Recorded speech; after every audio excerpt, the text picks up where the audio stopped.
belajar ya. Ya, hari ini kita akan belajar lagi materinya hari ini tentang keadaan wilayah Indonesia dan nilai-nilai Pancasila ya.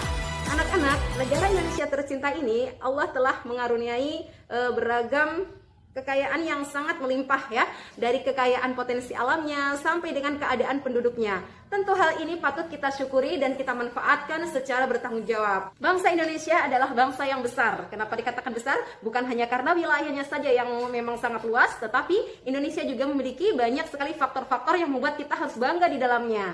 Faktor apa saja yang membuat kita bangga dengan keadaan Indonesia ini? Yaitu yang pertama adalah karena nilai-nilai luhur yang terkandung di dalam Pancasila. Kemudian ada faktor wilayah yang luas ya, wilayah baik pulaunya, baik daratnya itu luas dengan bermacam-macam keadaan geografis di dalamnya. Yang ketiga, kita patut bangga karena letak wilayah geografis kita, yaitu yang sangat strategis, diapit oleh dua benua besar dan dua samudra yang sangat luas. Kemudian hal lain yang bisa membuat kita bangga terhadap Indonesia adalah penduduknya yang juga sangat banyak. Ya, ini tentu sebuah kebanggaan tersendiri karena memang ada beberapa negara itu yang bahkan kekurangan penduduk. Kemudian Indonesia itu juga memiliki berbagai macam suku bangsa, berbagai macam ras, kebudayaan, bahasa daerah ya, dan sosial ekonomi. Kenampakan alam Indonesia juga merupakan salah satu yang terlengkap di dunia. Kenapa dikatakan terlengkap? Karena Indonesia itu memiliki gunung, memiliki laut, memiliki bukit, memiliki dataran rendah, memiliki dataran tinggi, punya gunung yang berapi maupun gunung yang tidak berapi. Kita juga punya padang pasir ya. Jadi jangan kalian kira bahwa padang pasir itu hanya di daerah Arab sana, tetapi ternyata kita juga punya daerah padang pasir ya.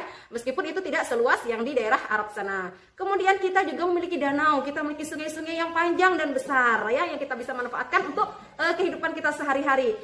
Kemudian kita juga memiliki padang rumput, lembah yang subur, dan masih banyak lagi yang tidak bisa kita sebutkan satu persatu. Ketampakan alam itu terbagi menjadi dua, yaitu ketampakan alam buatan dan ketampakan alam alami. Kalau buatan itu adalah yang dibuat oleh manusia, kemudian yang alami itu dibuat langsung atau diciptakan oleh Tuhan. Anak-anak, bentang alam wilayah Indonesia yang sangat beragam atau bervariasi ini tentu saja tidak terlepas dari pengaruh iklim yang ada di wilayah kita ya. Sekaligus juga pengaruh dari letak geografis wilayah kita. Ya, jadi kalau Indonesia itu kita namanya iklim tropis ya. Nah, kenapa iklim tropis? Karena kita memiliki sinar matahari yang cukup sepanjang tahun. Lalu kenapa kita sampai bisa beriklim tropis? Kita beriklim tropis atau kita mendapatkan sinar matahari yang cukup itu karena wilayah kita ya, kalau kita lihat itu bola dunia, wilayah kita itu tepat berada di garis khatulistiwa atau garis edar matahari. Jadi makanya matahari itu setiap tahun itu kita dapat sinarnya. Anak-anak, kita tahu bahwa dalam satu tahun itu terdiri dari 12 bulan ya. Jadi kalau di Indonesia 12 bulan itu dalam satu tahun kita itu memiliki dua musim, yaitu musim penghujan dan musim kemarau. Musim hujan itu dimulai dari bulan Oktober ya, atau bulan 10. Jadi Oktober selama 6 bulan. Oktober, November, Desember, Januari, Februari, Maret. Nah, ini 6 bulan ini adalah musim hujan. Nah, sedangkan pada musim kemarau itu dimulai dari bulan April, selama 6 bulan juga. Jadi April, Mei, Juni, Juli, Agustus, September ya. Kalau musim hujan itu dimulai dari ber ya, pokoknya bulan-bulan yang akhirnya ber ya. Oktober, ingat dari bulan 10 ya.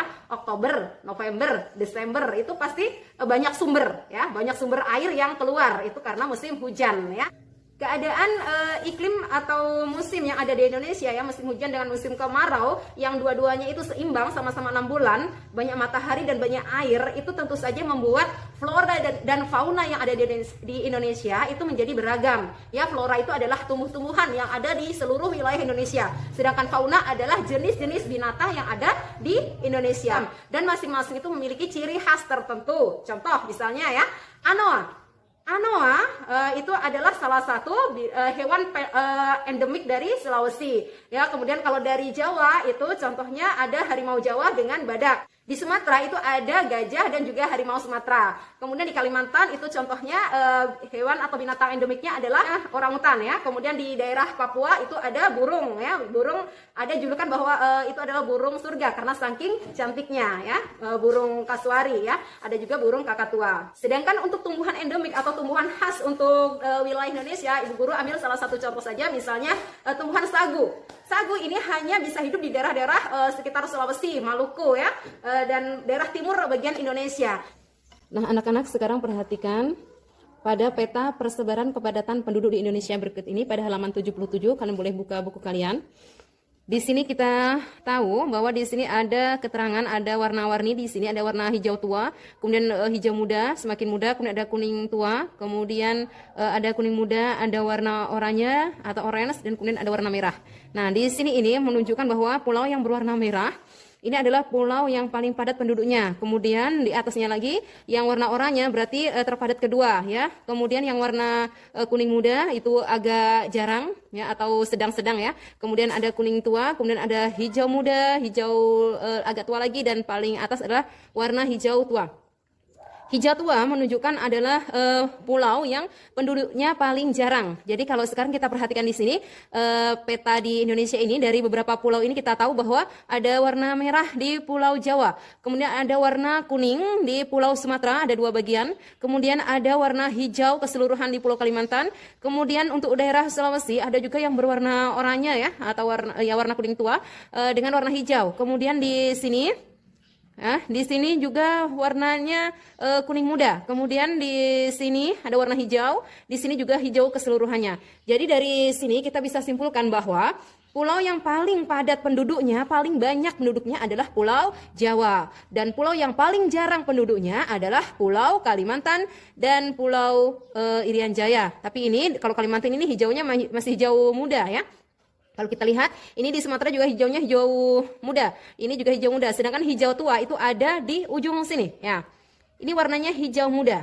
Berarti ini paling jarang. Se-Indonesia itu yang paling jarang penduduknya adalah di Pulau Papua sini. Ya, di bagian ini, di ujungnya sini.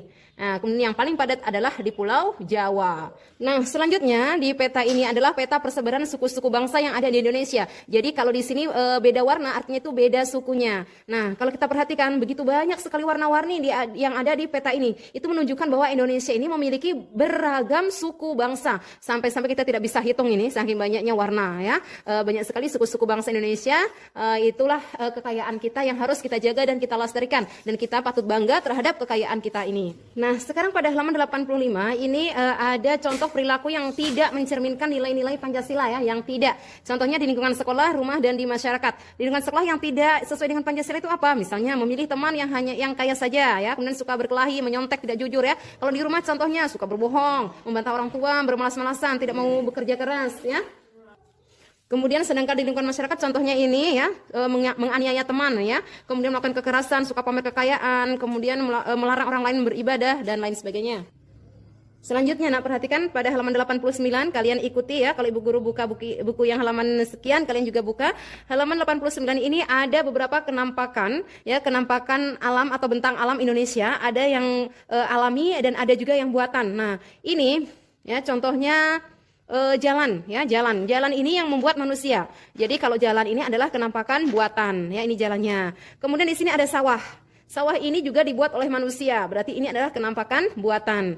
Kemudian ada juga gunung. Nah, gunung ini bukan manusia yang buat, tapi yang buat adalah Tuhan atau Allah yang ciptakan. Ini berarti kenampakan alam alami. Selanjutnya di sini sungai. Nah, ini kalau kita lihat sungainya seperti ini, sungai itu ada 2, ada juga sungai buatan, ada juga sungai yang alami. Nah, kalau kita lihat yang di sini ini sungai besar ini, sungai alami, ini berarti kenampakan alam alami karena Allah yang ciptakan. Kemudian juga lembah ya, lembah di kaki gunung, ini juga kenampakan alam alami. Kemudian ada danau. Nah, danau ini juga Allah yang ciptakan, ini kenampakan alam alami. Tetapi kalau kolam ya, misalnya kalau kolam begitu, itu adalah kenampakan buatan ya, kenampakan alam buatan. Kemudian di sini ada bendungan. Nah, ini ada bendungan. Bendungan ini juga dibuat oleh manusia atau istilahnya bendungan ini biasa kita sebut dengan waduk. Waduk ini dibuat oleh manusia. Ini namanya juga kenampakan buatan. Sekarang tugas kalian berikutnya adalah kalian buka halaman 91 sampai 93 ya. Ini dari sini sampai di sini ya. Ini ada nama-nama pulau. Yang pertama ada Pulau Jawa, kemudian ada bentang alam secara umum, kemudian ada Pulau Sumatera, Kalimantan, Sulawesi, Papua, Kepulauan Maluku, Pulau Bali, dan Kepulauan Nusa Tenggara. Kalian boleh memilih salah satu saja. Ya, misalnya kalau mau pilih Pulau Bali, boleh. Pilih Pulau Papua atau pilih Pulau Sulawesi, boleh. Ya, pilih salah satu saja. Kemudian kalian cari nama gunung yang ada di pulau tersebut. Ya, misalnya di Kalimantan, nama gunungnya yang ada di sana apa? Nama lembahnya, nama bukitnya, nama sungai, nama dataran rendah, dan nama pantai-pantainya yang ada di pulau tersebut. Paham ya? Dan tugas terakhir kalian pada hari ini adalah halaman 101. Ini tinggal kalian hubungkan ya, dihubungkan dengan garis pernyataan yang mencerminkan bersama pengamalan nilai-nilai Pancasila dengan nilai-nilai Pancasila yang sesuai. Ya, jadi misalnya menggunakan hak pilih dalam pemilu ya, menggunakan hak pilih dalam pemilu itu sesuai dengan sila yang keberapa, tinggal hubungkan garis ke satu kah, atau kedua, atau ketiga, atau keempat, dan seterusnya seperti itu. Demikianlah tadi anak-anak penjelasan dari Ibu Guru, semoga kalian mengerti dan memahami tugas ini dengan baik dan kita mendapatkan ilmu yang berkah, amin ya. Jadi tetap semangat belajar. Assalamualaikum warahmatullahi wabarakatuh.